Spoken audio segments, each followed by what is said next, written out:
जय मसीह की मेरे प्रियो, हमारे प्रभु यीशु मसीह के पवित्र और दिव्य नाम में आप सबों को मेरा प्रणाम सलाम। Praise the Lord. प्रियो, जैसा कि हम जानते हैं कि ये सारा जग, ये सारी दुनिया अहंकार से भरा हुआ है। हर एक व्यक्ति किसी ना किसी तरह वो घमंड करता है। उसके पास बहुत सारे कारण हैं। कोई अपनी वीरता पर घमंड करता है, तो कोई अपनी बुद्धि पर घमंड करता है, तो कोई अपनी सुंदरता पर घमंड करता है, तो कोई अपने धन दौलत के कारण घमंड करता है, तो कोई अपनी ताकत को देकर घमंड करता है। दुनिया में हर एक व्यक्ति किसी ना किसी कारण को लेकर वो घमंड करता है। इसलिए ये सारा जग अहंकार से भरा हुआ है। जबकि परमेश्वर का वचन कहता है, आइए हम पढ़ेंगे कुरिन्थियों के नाम लिखी गई पहली पत्री, उसका पहला अध्याय, और मैं आपको 29वां वचन पढ़ के सुना रहा हूं।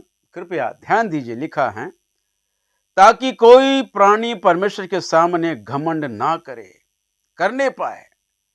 घमंड ना करने पाए, परमेश्वर का वचन कहता है।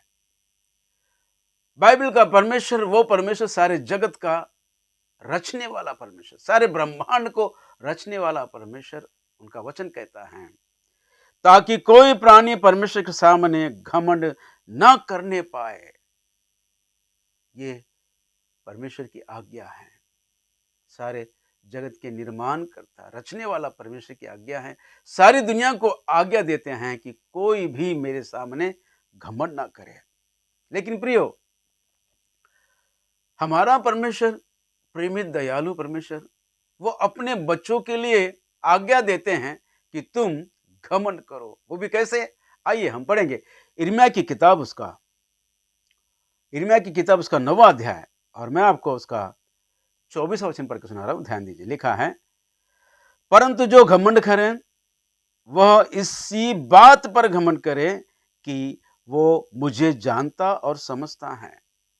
परंतु जो भी कोई घमंड करे वो इस बात पर घमंड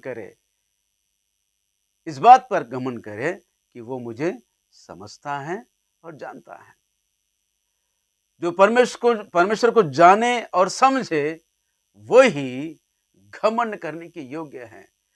परमेश्वर के द्वारा घमंड करने का अधिकार जो हमको मिला है, पहले उसे जानना है और उसे समझना है। दोस्तों, वो कैसे होगा? परमेश्वर तो महाज्ञानी है, वो अंतर्यामी है। उसे कौन समझेगा, कौन समझ पाएगा? लेकिन परमेश्वर जो प्रेमी और दयालु हैं, वो अपने परमेश्वर तत्वों को वो हमको दिखाता है, समझाता है। हमको समझने की आवश्यकता है, जानने की आवश्यकता है। लिखा है, आइए मेरे दोस्तों, मैं आपको वचन पढ़ के सुनाता हूं। 24 वचन के हम बी पार्ट में देखते हैं कि मैं ही वो यहोवा हूं जो पृथ्वी पर करुणा, न्याय और धर्म के काम करता है। कि मैं ही वह यहोवा हूं जो पृथ्वी पर करुणा, न्याय और धर्म के काम करता है, क्योंकि मैं इन्हीं बातों से प्रसन्न रहता हूं। किन बातों से? प्रिय वचन कहता है, करुणा और न्याय। दोस्तों, परमेश्वर धर्म के काम में बहुत खुश रहते हैं।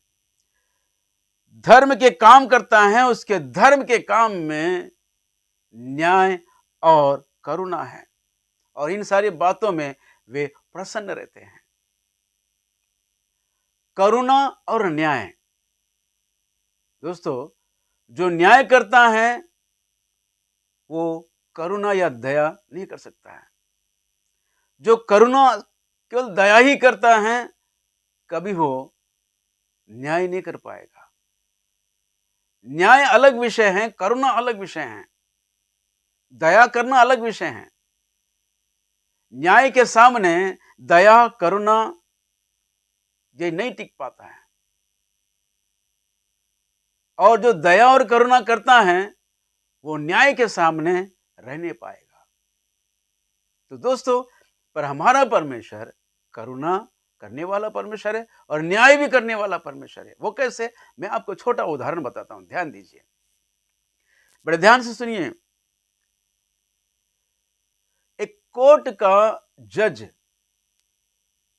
अदालत का एक जज, वो अपने सिंहासन पर बैठा है, कोर्ट में अपने सिंहासन पर बैठा है। एक दिन ऐसा हुआ कि उसका अपना बेटा पता नहीं क्या हुआ, उसे कोर्ट में लाया गया और कटघरे में खड़ा कर दिया गया है। बेटा कटघरे में खड़ा है और पिताजी, उसका पिता सिंहासन पर बैठा है, जज हैं, न्यायाधीश हैं, और पिता के सामने बेटे की वकालत हो रही है, जांच पड़ताल हो रही है कि वो दोषी है या निर्दोष है। तो हुआ क्या, सारे साक्ष्य और आधार के और सारे तर्क के आधार पर वो दोषी ठहराया गया, उसने अपराध किया, वो मुजरिम है, ये करार कर दिया गया। तब जज, जो न्याय सिंहासन पर बैठा हुआ, उस लड़के का पिता, उसने सजा सुनाई, दंड और सजा सुनाई और ऐलान कर दिया कि इस मुजरिम को दंड दिया जाए। और वहां से सिंहासन से नीचे आकर फिर वो कोर्ट से प्रार्थना करने लगा, वो पिता, कि हाँ, अब ये मेरा बेटा है, मैं ये चाहता हूं मेरे बेटे के बदले मैं दंड भुगतूंगा, मैं उसके लिए जमानत भरूंगा, उसके जुर्म का जमानत भरूंगा। दोस्तों, हमारा प्रभु यीशु मसीह वो करुणा है और न्याय करने वाला परमेश्वर है। उसकी करुणा हमें धर्मी बनाता है। दोस्तों, उसका न्याय हमें दोषी ठहराएगा, लेकिन उसकी करुणा हमें धर्मी बनाएगा। और वो पिता बेटे के बदले जुर्माना भरा, और हमारा प्रभु यीशु मसीह हमारे पापों के कारण मारा गया, क्रूस पर टंगाया गया।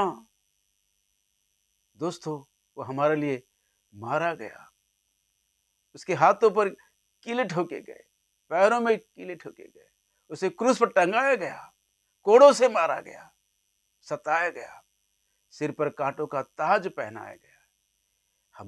हम पर जो दंड आना चाहिए था वो उसने सह लिया, और खून बहाकर हमारा जुर्माना उसने भरा।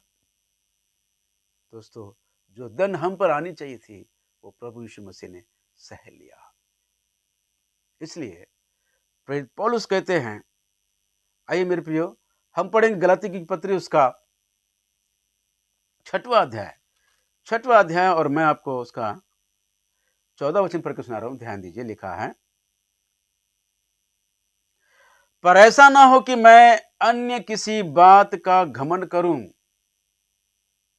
केवल हमारे प्रभु यीशु मसीह के क्रूस का, केवल मैं प्रभु यीशु मसीह के क्रूस का बलिदान करूंगा, घमंड करूंगा।